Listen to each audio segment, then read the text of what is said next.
E hoje nós vamos focar dos versículos 24 a 26, a respeito daqueles que não eram os discípulos de Cristo, certo? Ah, e vamos entender isso aqui com mais clareza. Obviamente, né, todos os que não estavam incluídos ali na lista anterior, que era a lista dos discípulos de Cristo, não poderiam então ser os discípulos dele. Mas o Senhor estava ciente, né, de que ao longo da jornada, da igreja, teriam pessoas que iriam se dizer seus discípulos, ou dizer que são seus discípulos, mas iriam viver uma vida totalmente diferente daquela que os seus discípulos deveriam viver, ou que ele já determinou que seriam a vida desses discípulos, que está ali nos versículos 20 a 22, a característica desses discípulos. E aqui então, o Senhor Jesus vai descrever a respeito daquele grupo que poderia muitas vezes se passar de seus discípulos, mas que não seriam de fato, porque eles iriam ser reconhecidos por alguns tipos ou algumas características. Claro que aqui não tem todas as características que a gente poderia encontrar daquelas pessoas que não são discípulos de Cristo, mas pelo menos aquelas principais que estão em contraste com as mencionadas nos versículos 20 a 22 de Lucas 6, certo? E aqui o Senhor Jesus ele faz isso pronunciando certos ais a estes que não são os seus discípulos, dos quais nós vamos ver hoje também. Então, ó, então o MacDonald ele vai dizer o seguinte, que prevendo que as gerações futuras de discípulos deixariam um estilo de vida sacrificial, de abnegação, iriam atrás de luxos agradáveis e delicados que matam a alma, o Senhor proferiu então quatro ais, né? Então ele está dizendo aqui não dos discípulos verdadeiros, mas daqueles discípulos que, ou daquelas pessoas que poderiam se dizer discípulos de Cristo, certo? E abandonar aquela vida sacrificial ou de abnegação para uma vida de confortos ou focadas somente nesta vida ou como um fim o prazer desta vida, certo? Então, aqui exatamente isso, que é incompatível você se dizer um discípulo de Cristo e você ah, amar ou buscar ou viver conforme o mundo vive, ou da maneira, ou buscando aquilo que o mundo busca. Então, nesse sentido, os ais aqui são expressões de advertência para um julgamento, né, e uma condenação divina a respeito das atitudes pecaminosas desses homens que se dizem discípulos de Cristo, né, e que estão ligadas à rejeição do viver do discípulo de Cristo, do verdadeiro viver do discípulo de Cristo, que no final das contas é a rejeição ao próprio Deus e às ordens de Deus. Então, o Senhor, portanto, ele faz uma distinção clara entre ah, o que é ser um discípulo de Cristo e o que não é ser, através desses ais, aqui, desses juízos sobre essas pessoas que andam nessas características que vamos ver agora. Então, vamos ver a primeira característica daqueles que não são discípulos de Cristo. Primeira, conforme o Senhor nos aponta aqui no versículo 24, essas pessoas são pessoas avarentas, né? E quando a gente fala de uma vida avarenta, né? A gente vai falar, ah, a gente pensa, claro, sobre questão mais financeira, né? De recursos, mas se refere a toda e qualquer situação onde a gente coloque o nosso coração, a nossa vida, em qualquer coisa dessa vida, né? Ou sejam nas posses, sejam nas vantagens, sejam nos benefícios, como se isso fosse o tudo para nós, né? Essa é a visão, a mentalidade do avarento. E no versículo 24 nós lemos o seguinte: Mas ai de vós, ricos, os ricos, porque tendes a vossa consolação.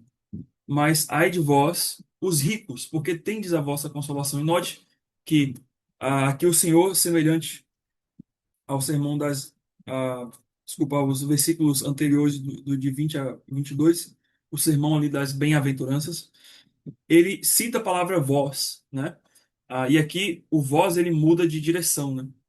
Primeiramente ali, dos versículos 20 a 24, 22, perdão, ele está focando, 23, perdão, ele está focando nos seus discípulos. E agora ele está falando de vós, um outro grupo que estavam ali também, junto com os discípulos, mas que não faziam parte dos seus verdadeiros discípulos. Então ele diz: Mas ai de vós, os ricos, porque tendes a vossa consolação. Como nós vimos, a riqueza em si não é um problema. Desde os tempos antigos, no Antigo Testamento, podemos verificar que os servos do Senhor, e entre ali desde os patriarcas até os reis de Israel, eram pessoas que tinham boa condição, que eram ricos, né? A gente olha também para alguns no Novo Testamento e percebemos que alguns servos de Deus também são pessoas ricas, e e tinham posses, né? E viviam, mesmo com as suas posses, uma vida piedosa e dedicada à obra de Deus. Então, o problema aqui não é a riqueza. Por mais que a palavra rico aqui diga respeito àquele que possui em abundância, ou aquele que tem algo farto, né? Tem fartura. Entretanto, a gente precisa observar o complemento daquilo que ele diz. Ele não fala só, mas ai de vós, os ricos. Ele continua, né? Ele diz uma explicação do porquê o ai, por que essa condenação, por que essa advertência ou esse julgamento para esses ricos. Ele descreve: porque tendes a vossa consolação. Porque tendes a vossa consolação, né? Então, o ponto todo aqui não é a questão da riqueza em si, mas daqueles ricos que têm em suas riquezas a sua consolação, certo?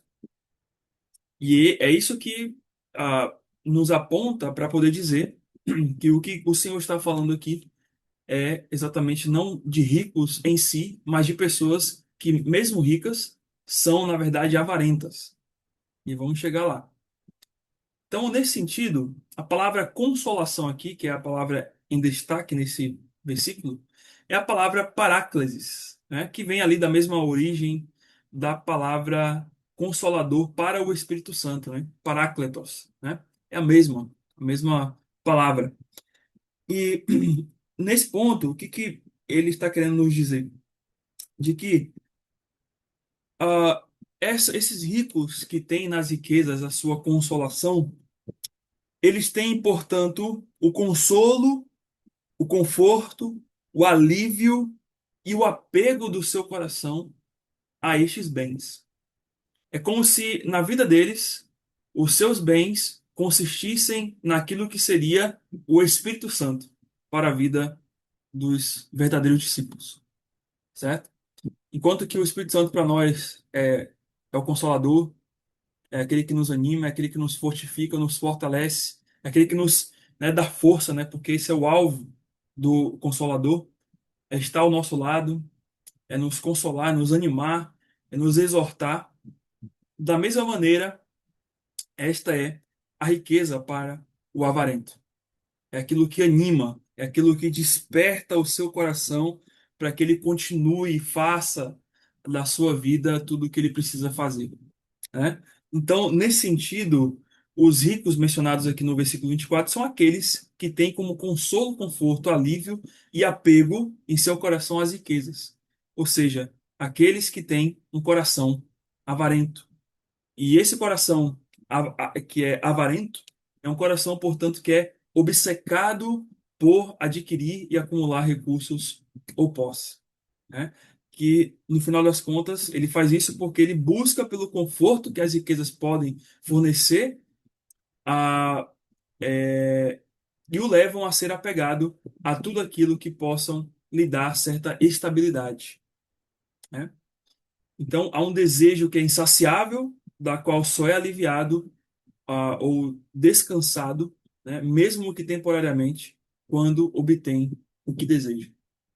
Então, é esse tipo de pessoa ou que tem essa característica, né, apegado a essa vida, apegado às coisas daqui, que não pode ser discípulo de Cristo, que se configura como aqueles que não são discípulos de Cristo.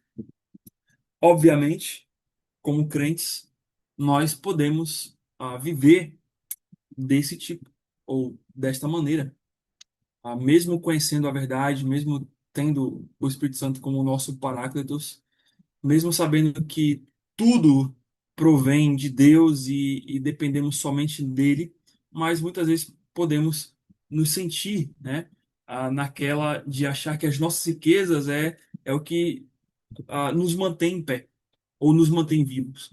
E muitas vezes podemos até ficar tristes ou alegres a depender daquilo que possuímos ou daquilo que não possuímos, né? Então, isso é ser controlado por um coração, óbvio, avarento. E não é uma característica de um verdadeiro discípulo de Cristo. Eu não estou dizendo que, por conta da nossa avareza, nós não somos discípulos de Cristo, mas eu digo que podemos também, semelhantes aos não discípulos de Cristo, desenvolver esse tipo de coração, mas que logo é quebrado, é quebrantado por Deus, uma vez que, para nós crentes, as riquezas não são a fonte do nosso contentamento. Nem para os ímpios também, né? Obviamente, nem para aqueles que não conhecem a Deus. Mas, ah, mas para eles, a riqueza é tudo. Por isso que são incansáveis. Por isso que tem esse desejo insaciável de buscar, de buscar, de buscar e de obter aquilo que desejam, né? Então, estes acumulam, portanto, desesperadamente riquezas e rejeitam, então, a dependência em Deus, bem como um coração que seria generoso. E o Senhor Jesus, ele, lá em Lucas 18, 24b a 25, nos mostra de forma bem detalhada, né, um pouco desse ai que ele pronuncia aqui aos aqueles que não são os seus discípulos. Lá em Lucas 18, 24 a 25, nós lemos assim: E vendo Jesus, e aqui, claro, o contexto aqui é do jovem rico, né, quando Cristo tem aquele encontro com o jovem rico, e o jovem rico ele se gaba por estar cumprindo toda a lei, né? Ou seja, tem aquele aspecto de um religioso, de alguém que está cumprindo o mandamento de Deus e aquela coisa toda. E Cristo cita até ele, olha, você cumpre os mandamentos, né? Você guarda isso, guarda aquilo. E depois ele fala, olha, falta-te uma coisa, né? Vai, vende tudo que tens, né? Dá aos pobres e terás um tesouro no céu. E aí pega exatamente o coração daquele jovem, que era exatamente o ponto da avareza. Que, note, né? Que o alvo do jovem era, mestre, né? O que farei de bom, né? Para herdar a vida eterna, né? Ou seja, ele já chega numa postura de que, olha, mestre, né? Eu sou teu discípulo, né? Tu és o meu mestre, né? E aí Cristo pega ele e fala, olha, vamos ver se você realmente é o meu discípulo, né? Aquele que vai herdar a vida eterna. E ele pega o jovem exatamente nesse ponto. E quando Cristo fala isso ao jovem sobre vender as suas posses e dar aos pobres e terás um tesouro no céu, então ele foge daquilo. Não é, ele fala, não é para mim. E no final de tudo, então, Cristo diz os versículos 24 e 25 de Lucas 18, quando diz assim: E Jesus, vendo assim triste, disse: Quão dificilmente entrarão no reino de Deus os que têm riquezas. Porque é mais fácil camelo, aliás, é mais fácil passar um camelo pelo fundo de uma agulha do que entrar um rico no reino de Deus. E fica nítido. Claro, Cristo aqui não está dizendo que todos os ricos ou aqueles que têm riquezas não entrarão no reino dos céus, porque ele fala quão dificilmente, né? Ele não fala quão impossível. Então isso já descaracteriza essa relação de que, olha, se você é rico, então você não é discípulo de Cristo, né?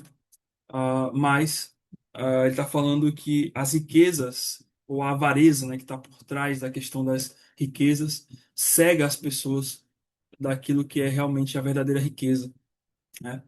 que é o reino de Deus. Então, nós notamos que o primeiro aspecto aqui daqueles que não são discípulos de Cristo são pessoas que são apegadas a essa vida, que são avarentas, e por conta disso não conseguem enxergar com clareza a vida que Deus proporciona. Depois, nós temos aqueles ali no versículo 25 que são autossuficientes. É dito ali no versículo 25: ai de vós, os que estáis agora fartos, porque vireis a ter fome, né? Ai de vós, o que estáis agora fartos, porque vireis a ter fome.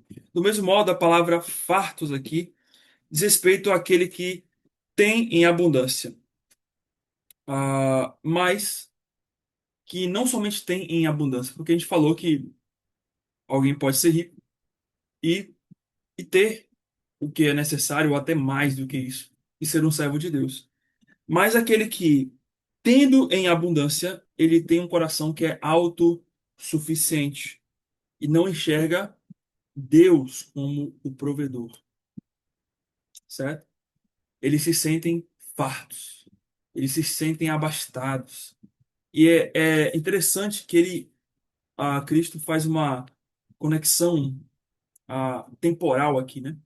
Ele fala assim: ai de vós, os que estáis agora fartos, né? Agora fartos, aqueles que estão agora fartos, porque vireis a ter fome. Ou seja, ele fala agora no presente e depois fala vireis, ou seja, no futuro. Esses daí terão escassez, terão falta, né?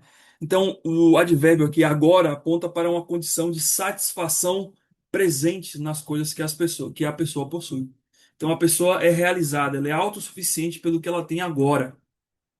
E ela acha que aquilo que ela tem agora, portanto, vai perdurar e vai continuar, e ela nunca então vai se sentir necessitada. Mas o que Cristo diz é que no futuro vireis a ter fome, né? A MacDonald ele disse que estes são os discípulos professos que vivem para agradar seus apetites, os apetites do momento. O ego é o centro e a circunferência da vida deles. Então, são pessoas que se sentem autossuficientes. Elas próprias promovem para elas o que elas querem, né? E por isso que elas se sentem cheias de si, né? O seu ego, o seu coração, elas veem tudo à sua volta e elas dizem, olha, agora sim, né? A minha alma pode se regalar porque eu tenho um celeiro, né? Grande, cheio de cereal, cheio da minha produção, mas é dito, né? Usando aquilo que Cristo fala, né? Louco, né? Hoje pedirão a tua alma. E lá na frente, então, eles passarão a perder tudo aquilo que eles conquistaram. Porque dessa vida, obviamente, nós não levamos nada. Obviamente, apenas a salvação em Cristo, para aqueles que creem no Senhor Jesus. E é interessante que depois que Cristo fala o agora, né?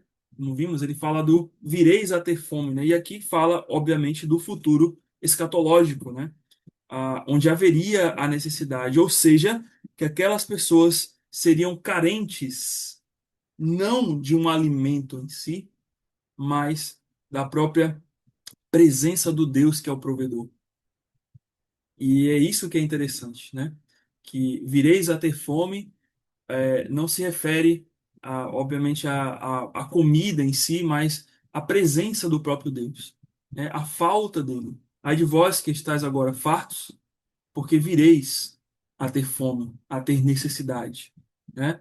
E interessante que o povo de Israel experimentou esse ai temporário, né? Quando a gente lê ali em Amós 8, 11 a 12, eu gostaria que um irmão pudesse, uma irmã, pudesse ler este versículo, estes dois versículos de Amós 8, 11 e 12, por favor.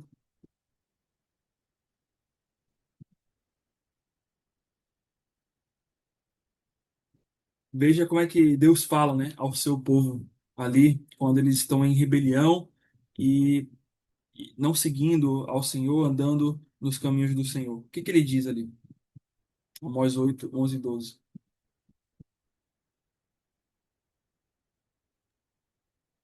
Eis que vem dias, diz o Senhor Deus, em que enviarei fome sobre a terra, não de pão, nem de sede de água, mas de ouvir as palavras do Senhor.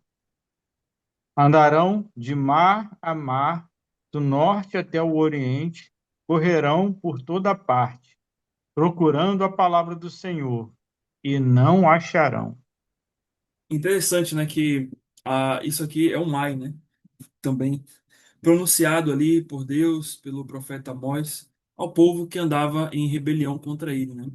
Então Deus falou, olha, vão ter dias, e ele associa aqui a fome à palavra de Deus, né? A própria presença de Deus no meio do povo, né?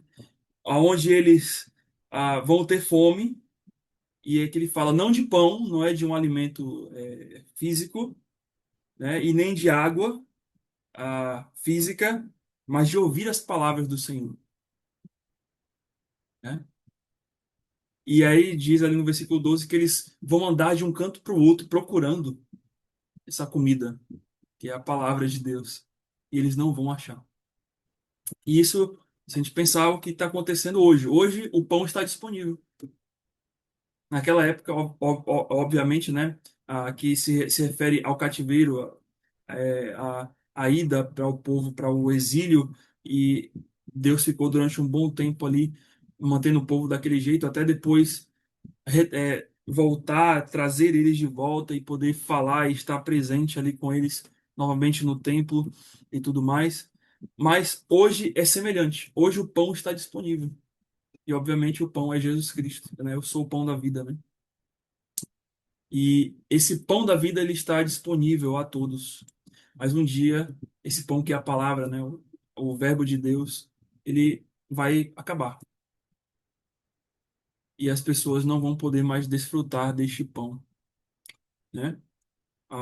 E por conta disso, elas vão passar por uma grande necessidade. E essa grande necessidade está descrita ali no segundo, vamos dizer assim, o ai eterno, né? O ai temporário do povo de Israel, mas tem o ai eterno aos filhos, aos homens ímpios, que está lá em Mateus 25 a 41, que é um versículo que nós conhecemos muito bem. Apartai-vos de mim, malditos, para o fogo eterno, preparados para o diabo e os seus anjos. E claro, esse versículo a gente conhece, a gente cita muitas vezes, mas às vezes a gente não para e pensa mais detalhes sobre o que esse versículo está falando. Ele não fala assim, olha, é, vão malditos para o fogo eterno, preparados para o diabo e seus anjos, ou sigam, né, esse caminho de condenação, mas Cristo começa esse versículo não falando exatamente do problema do fogo eterno, mas de um outro problema, que é o problema do afastamento da presença dele, né? Ele fala: Apartai-vos de mim, malditos, para o fogo eterno. Ou seja, a maior tragédia não é a condenação eterna, mas é ser apartado da presença de Deus, da palavra de Deus, né? De ter a comunhão com Deus. E hoje, como eu falei, o pão está disponível, né? A água está disponível, porque ele fala que eu sou a água a água viva, né? Então, pão e água estão disponíveis às pessoas. Mas um dia, esse pão e essa água serão apartados, né? Serão retirados das pessoas. E por conta disso, elas vão ter fome, elas vão gemer de sofrimento. E esses são os discípulos, ou melhor, aqueles que não são discípulos. Eles são autossuficientes e, infelizmente, eles passarão por isso. Ou seja, quem vive plenamente satisfeito neste mundo, sem fome por Deus, revela um coração espiritualmente anestesiado. Então, esse é o coração dos daqueles que não são discípulos de Cristo. Eles se enchem do mundo, eles se enchem e acham que estão fartos em sua autossuficiência. Eles aparentemente não sentem fome de Deus, mas lá na frente, quando for mostrada essa necessidade, eles vão sentir fome e não vão ter a quem recorrer mais.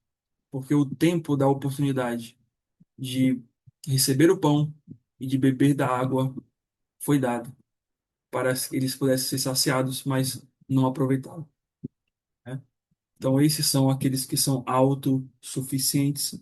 E há uma característica terceira daqueles que não são discípulos de Cristo, que eles também são zombadores. Versículo 25b, nós lemos o seguinte: ai de vós, os que agora rides. Novamente, ele usa essa mesma questão da temporalidade, né? Agora, né? Os que agora rides, porque há vez, né, no futuro, de lamentar e chorar.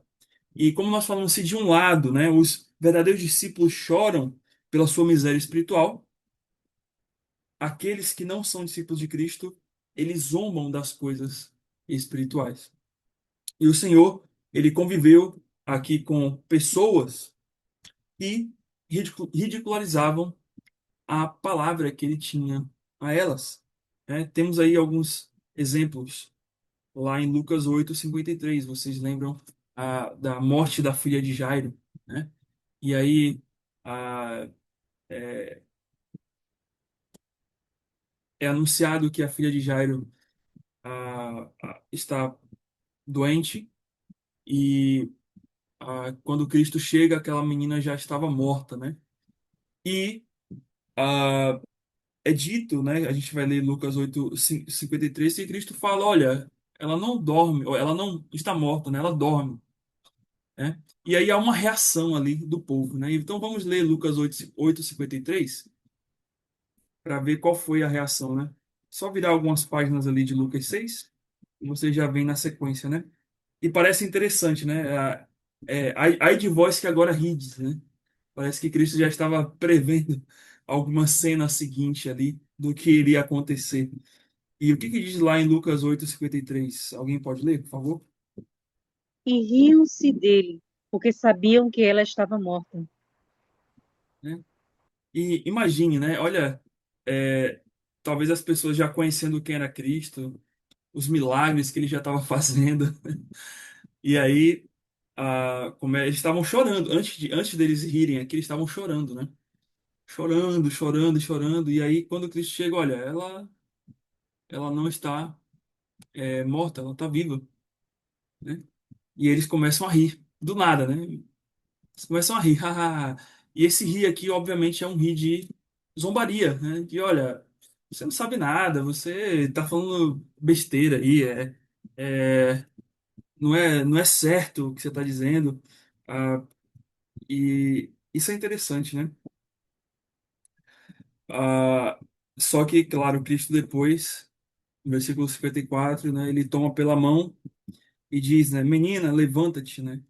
E voltou-lhe o espírito a ela, e imediatamente se levantou, e ele mandou que dessem de comer, né? Ah, e aí eles ficaram tão maravilhados, né? E lhes advertiu que ninguém contasse o que havia acontecido, né? Então, óbvio, né? É uma espécie de zombação, né? De zombaria, né? Como também, óbvio, na cruz. Lá em Mateus 27, 39, 41 e 44, a gente vê uma sequência de zombaria acontecendo, né? E eu vou ler esses versículos e os irmãos podem acompanhar. Mateus 27, 39, diz assim: aliás, os que iam passando blasfemavam dele, meneando a cabeça e dizendo: Ó tu que destróis o santuário em 3 dias e o edificas, salva-te a ti mesmo, se és filho de Deus, e desce da cruz. Isso é uma espécie de uma zombaria, né? E meneando a cabeça é como se fosse assim: ó tu, né? Que dizes que o santuário que iria destruir em 3 dias e reedificar, né? Não consegue salvar nem a você mesmo. No versículo 41, de igual modo, os principais sacerdotes com os escribas e anciãos, escarnecendo, né? Que é uma outra palavra para zombaria, diziam: salvou os outros e a si mesmo não pode salvar-se. É rei de Israel, desça da cruz e creamos nele, né? Obviamente, nem se Cristo descesse da cruz, eles iriam crer, né? Que, na verdade, eles já tinham visto todos os milagres possíveis para alguém olhar e dizer assim, não, esse aqui é o Messias, né? E mesmo assim eles não creram. E mais na frente, no versículo 44, e os mesmos impropérios lhes diziam também os ladrões que haviam sido crucificados com ele. Apesar de que um depois reconhece o seu erro e é salvo, né? Mas a gente nota isso daí, tudo isso daí é profético, né? A zombaria foi profetizada lá em Salmo 22, versículo 7. Se você vai lá em Salmo 22, 7, você vai perceber que tudo isso já estava no script de Deus, do que iria acontecer com o Senhor Jesus. Quando nós lemos o seguinte, Salmo 27, 7, 22, 7, perdão. Todos os que me veem zombando de mim afrouxam os lábios e meneiam a cabeça. Já aqui o Salmo 21, 22, 23, a gente chama de salmos messiânicos, né? E aqui a descrição no versículo 7 do que iria acontecer com Cristo, né? Da zombaria que ele iria ter, de pessoas que iriam afrouxar os seus lábios, ou seja, o que que é essa expressão de afrouxar os lábios? Pessoas que iriam fazer careta ou queriam, né? ah, fazer bico, né? Ah, numa espécie de não estou me importando, né? Com o que você está passando. Quero que você seja condenado mesmo. E meneando a cabeça é desaprovando ou dizendo, olha, né? Olha o que você está causando para si mesmo, né?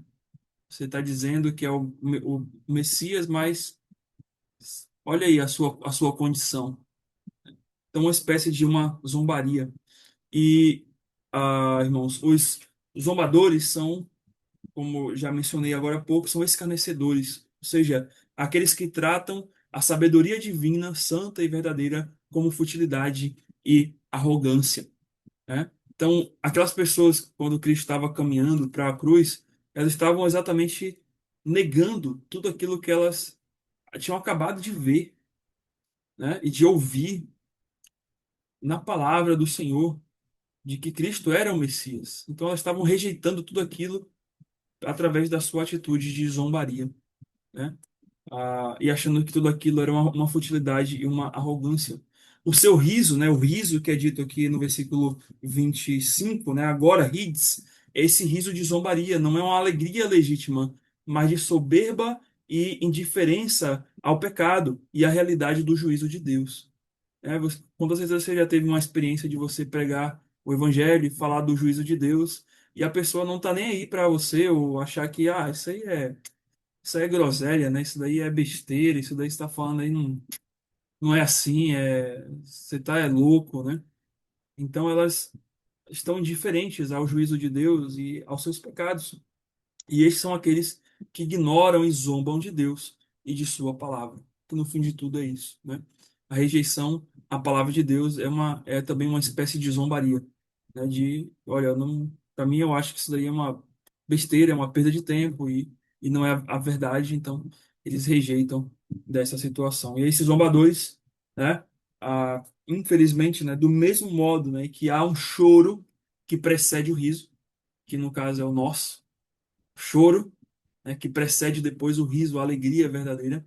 Há também um riso que antecede o choro. Porém, este último é eterno e não há mais consolo. E a gente percebe isso através lá do trecho de Lucas 16, 24 a 25, do rico e do Lázaro. Eu gostaria de um irmão, uma irmã que pudesse ler esses dois versículos, Lucas 16, 23, 24 a 25, por favor.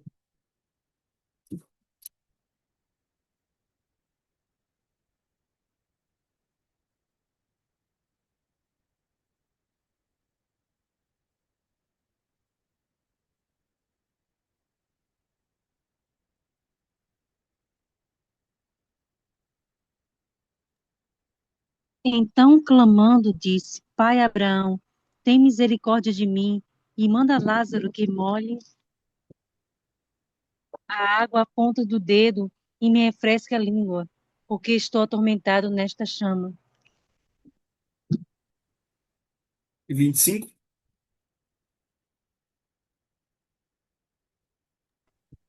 Disse, porém, Abraão: Filho, lembra-te de que recebeste os teus bens em tua vida, e Lázaro igualmente os males. Agora, porém, aqui está consolado, tu em tormentos.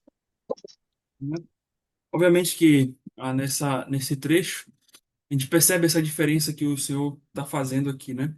Ah, da condição do rico, né? Que é um reflexo ali dos judeus religiosos, né?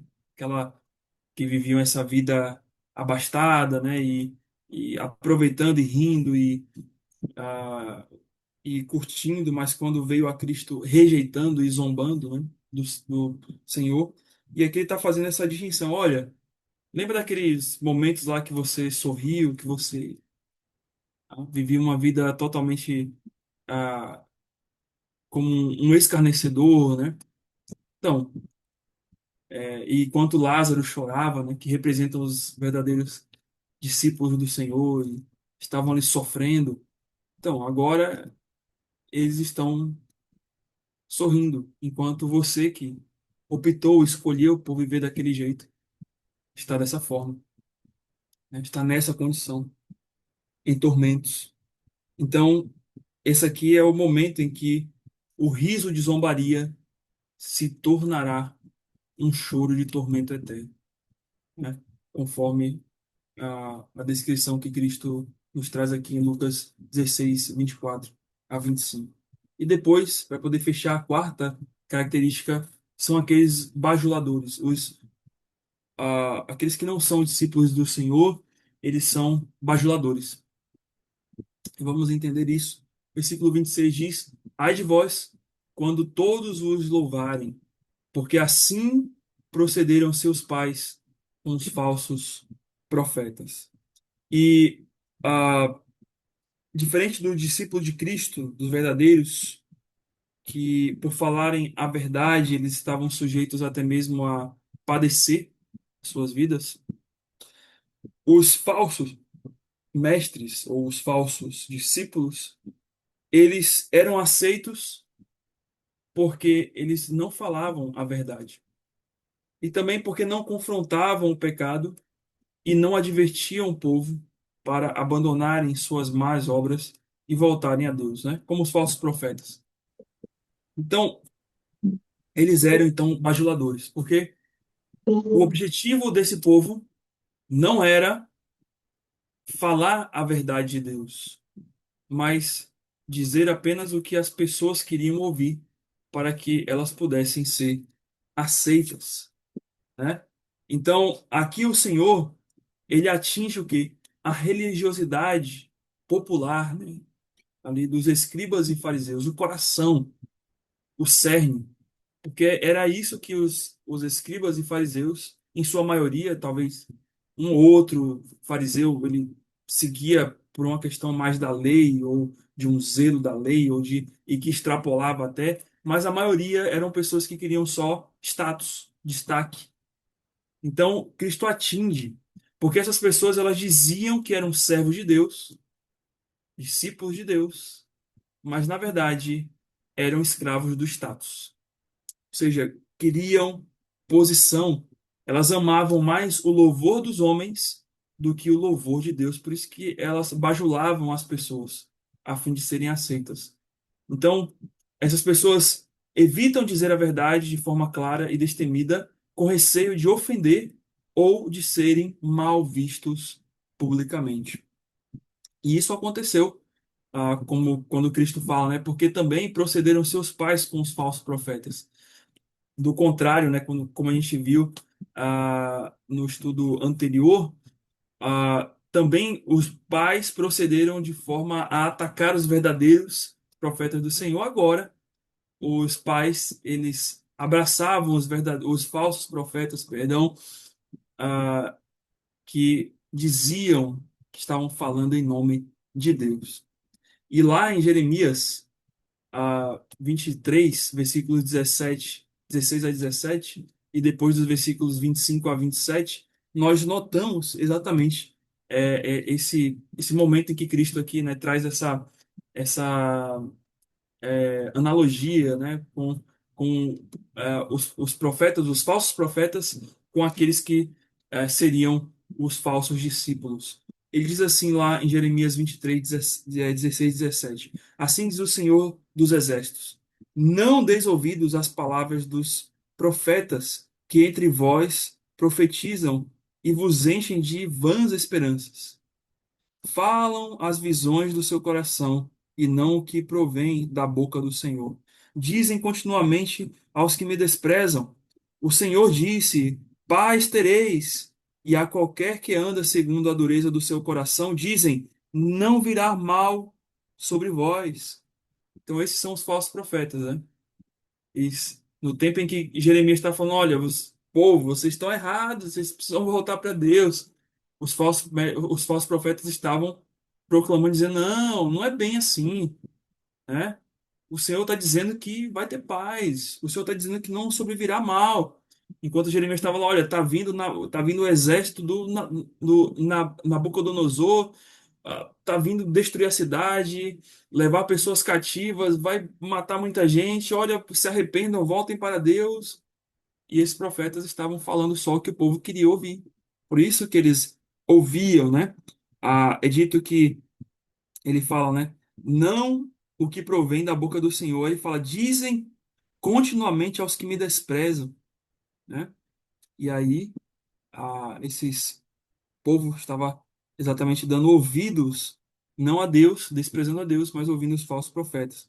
E aí, versículos 25 a 27, nós lemos: Temos ouvido os que dizem aqueles profetas, proclamando mentiras em meu nome, dizendo: Sonhei, sonhei. Até quando sucederá isso no coração dos profetas que proclamam mentiras, que proclamam só o engano do seu próprio coração, os quais cuidam em fazer que meu povo se esqueça do meu nome pelos seus sonhos, que cada um conta ao seu companheiro, assim como seus pais se esqueceram do meu nome por causa de Baal. Então, essa é a natureza aqui dos falsos profetas ali do Antigo Testamento, que também seriam a natureza dos falsos discípulos do Senhor nesse tempo, né, do Novo Testamento, de forma semelhante, sempre contando aquilo que não é a palavra de Deus e fazendo com que pessoas pudessem se achegar, né, se aproximar a eles e bajularem eles ali por estarem falando mentiras. E não é isso que está acontecendo, né? Nós estamos aqui numa quarta-feira pregando a palavra de Deus e só tem aqui, quantos aqui, né? 6, né? Ouvindo isso, né? E talvez quantos nesse horário, né? Estão ouvindo uma outra palavra que não é de Deus e estão cada vez mais se aprofundando nela, ou se afundando melhor nela, né? E bajulando aqueles que estão ah, propagando mentiras, né? Então, o que tiramos aqui de ensino é que a aprovação universal é sinal de que a mensagem foi diluída para agradar. Então, o evangelho, ele sempre vai ofender. Se nós estamos pregando um evangelho que não leva as pessoas a achar que ou a entrar em choque com aquilo que ela está ouvindo, é porque possivelmente não é o evangelho que ela está ouvindo, é uma outra mensagem. Então, a fidelidade a Deus e a sua palavra inevitavelmente causará oposição, como vimos em toda a história dos verdadeiros profetas de Deus. Quando eles falaram a verdade, as pessoas corriam. Quando eles falavam a verdade, as pessoas queriam matar. Quando eles falavam a verdade, as pessoas se incomodavam, porque a verdade ela incomoda. A verdade de Deus ela incomoda. Mas esse é o papel dos verdadeiros discípulos de Cristo. Falar o que a palavra de Deus diz, mesmo que traga dor, mesmo que traga oposição. Mas é na dor em que Deus opera a transformação. E aquela dor se torna, na verdade, em alegria para aquele que encontra a verdadeira palavra do Senhor e abraça de todo o coração, né? E para finalizar, irmãos, compreendendo o que temos visto até aqui, a gente poderia perguntar, né, o que é que Jesus poderia fazer com um exército de pobres, carentes, chorosos e desprezados, né? Que foi lá aquilo que é a característica dos verdadeiros discípulos de Cristo. O que que Cristo, né? O que numa lógica humana alguém poderia fazer com um exército de gente pobre, de gente carente, de gente que só chora e de gente que é desprezada, né? Então, ele poderia, como assim ele fez, né? Virar o mundo de cabeça para baixo. E é por isso que a palavra e o evangelho estão até hoje aqui, né? Porque Deus usa a fragilidade humana dos seus discípulos para mostrar a grandeza do seu poder e glória. Então, é isso que é o mistério, né? De todos os impérios que esse mundo já vivenciou, o Império Romano, aquela, né? O Império Persa, o Império do próprio Nabucodonosor, né? E tantos outros impérios, coisas grandes que você podia falar, não, isso aqui, esse grupo dominou o mundo e não tem ninguém contra eles agora, né? Todos caíram, mas a Igreja de Cristo continuou, né? O povo de Deus, né? Desde ali do pensando em Israel também, que passou por esses impérios, né? Continuou, né? Saiu os medo-persas, saiu os babilônicos, os gregos, os romanos e outros impérios, mas tá ali o povo de Israel. E depois surgindo a igreja, passou já várias coisas acontecendo, o comunismo, o nazismo e tanta coisa aconteceu, mas continua a igreja aí para mostrar que não é o poder do homem, né, que faz com que a igreja permaneça, ou que as coisas, ou até os impérios permaneçam, mas é pela própria vontade de Deus. E Deus usa exatamente pessoas assim, pobres, carentes, chorosas e desprezadas, para que sua palavra possa continuar. E é o que está lá em 1 Coríntios 1, 26 a 31. Vamos fechar só com esse versículo, que podemos intitular esse trecho da Bíblia de A Lógica de Deus, né? Uma lógica que a gente não consegue entender do ponto de vista humano, mas é assim que funciona e funciona muito bem. E, e é isso que importa. Diz lá em 1 Coríntios 26, 31. Aliás, 1 Coríntios 1, 26 a 31. Irmãos, né? Aí fala, reparai, né? Ou seja, olhem, né?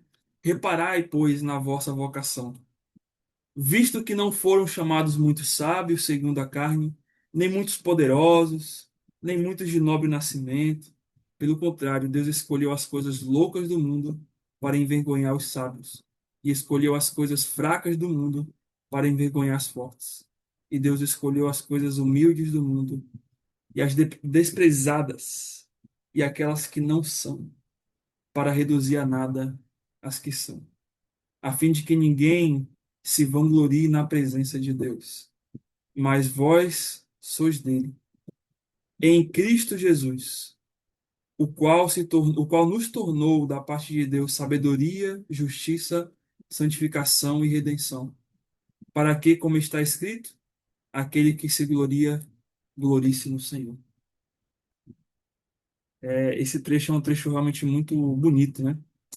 Porque ele fala exatamente de que Deus escolheu gente assim, como eu e você, né?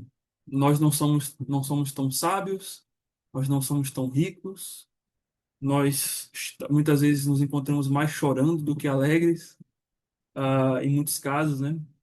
Mas sempre felizes, contentes em Deus, carentes, pessoas aí nos desprezam, né?